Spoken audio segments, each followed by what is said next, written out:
Start by melting the butter, chocolate, and a hot coffee mixture made with instant coffee and hot water in a saucepan over low heat. Stir constantly until everything is fully melted and smooth. Once melted, remove from heat and set aside to cool slightly. In a large mixing bowl, add the eggs and buttermilk. Give it a good stir until fully combined. Then add the vegetable oil. It makes the cake incredibly soft and moist. Mix until everything is smooth and well emulsified. Slowly pour in the cooled chocolate mixture while stirring. It doesn't have to be completely cool, just make sure it's not hot or it could cook the eggs. It smells so rich and chocolatey already. Vanilla extract goes in to bring out the rich chocolatey flavor. For sweetness, I'm using a mix of light brown sugar and caster sugar. The brown sugar adds depth and pairs perfectly with chocolate, while the caster sugar gives balance. But I've cut the sugar back, so the cake isn't overly sweet. You can really taste the chocolate. For the dry ingredients, sieve in the flour, cocoa powder, baking powder, baking soda, and salt. Sifting removes lumps and helps evenly distribute the leavening agents, especially important for the cocoa powder. You might need to use a spatula to gently press any stubborn lumps through the sieve. Gently mix everything together until no dry bits remain. The batter might still look a bit rough like this. At this point, use a whisk to stir until the batter turns silky smooth.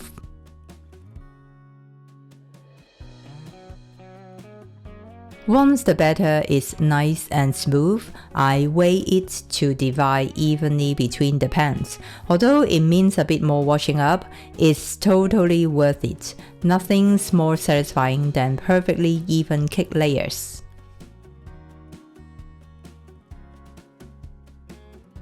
Then use an offset spatula to level the batter and smooth out the surface. It helps the cake bake up nice and even. Once done, bake in a preheated oven at 170 degrees Celsius fan for about 20 to 25 minutes.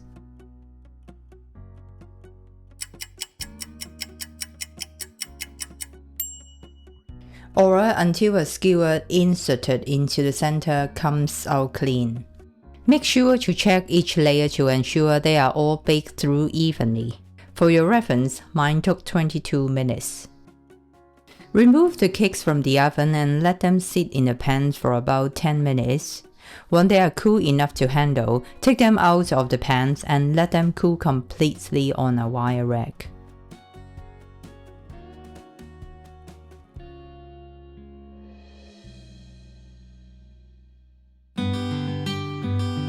Start by infusing the double cream with vanilla extract. Give it a good stir and set it aside. Next, sieve in the icing sugar, cocoa powder, and salt.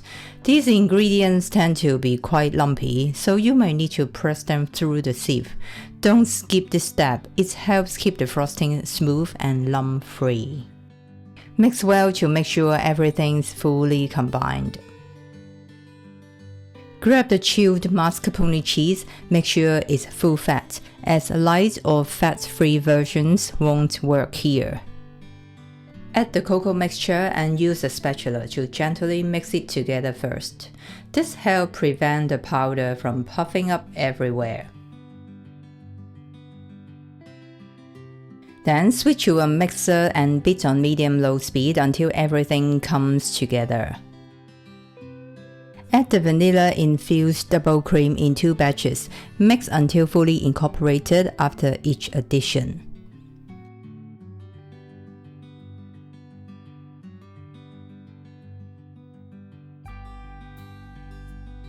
Once all the cream is in, continue mixing until the frosting is smooth.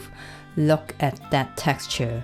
It's slightly thick but still soft and spreadable, like whipped ice cream, and that rich chocolate aroma really comes through. Wrap it up and chill it in the fridge until you are ready to use it. Start by chopping the chocolate into small pieces. The smaller, the better, as it melts more quickly and evenly. In my experience, the chocolate shouldn't be darker than 51 to 52%. If it's higher in cocoa content, the ganache might turn out too thick. You may need to adjust the ratio between the chocolate and the double cream. Add in the double cream, then microwave them for 20 seconds. After that, stir them well, like really well. Then heat in 5-second bursts, stirring well after each one until all the chocolate is melted and the ganache is smooth. For reference, mine took about 6 bursts. You can check the consistency by dripping the ganache. It should flow slowly and smoothly, not too runny or too thick. Finally, add butter to give the ganache a beautiful shine. Stir well until completely melted. This step is optional, but it really elevates the finish. Once done, the ganache is ready to use. As you can see, the cakes don't have huge domes, but I still like to trim the tops off to get that professional, clean finish once they are stacked. But if you prefer a more rustic look, you can totally skip this step and leave the tops as they are. Place the knife horizontally and cut along the edges while slowly turning the cake. When you get back to where you started, just gently slice through the middle. The top should come right off. And don't throw away the trimmed tops, they are just as delicious as the rest of the cake. Alright, we are ready to decorate.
And there you have it, rich, chocolatey, indulgent, and the kind of cake that brings people together. This cake was actually a surprise birthday cake for my husband. Honestly, being able to bake for someone you care about feels pretty special. If there's someone you would like to bake for, just go for it. They will love it, and it will mean more than you think.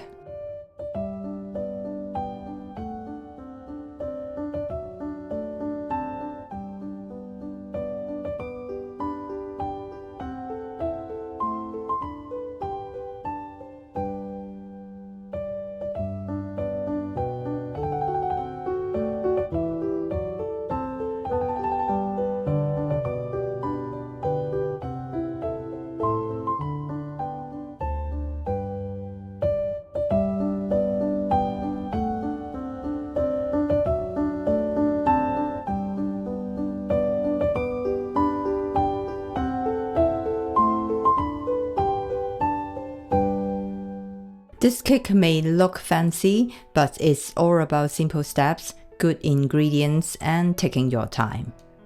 I hope this recipe inspires you to give it a try.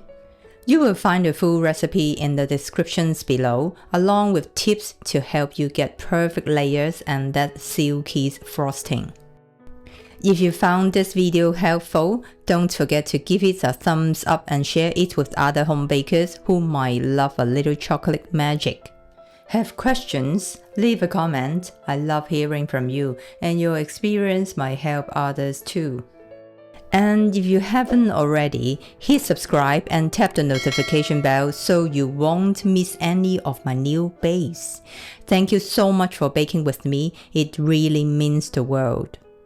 If you enjoyed making this cake, I think you will love the next one too. Tap the screen to check it out. Happy baking, and I will see you in the next video. Bye for now.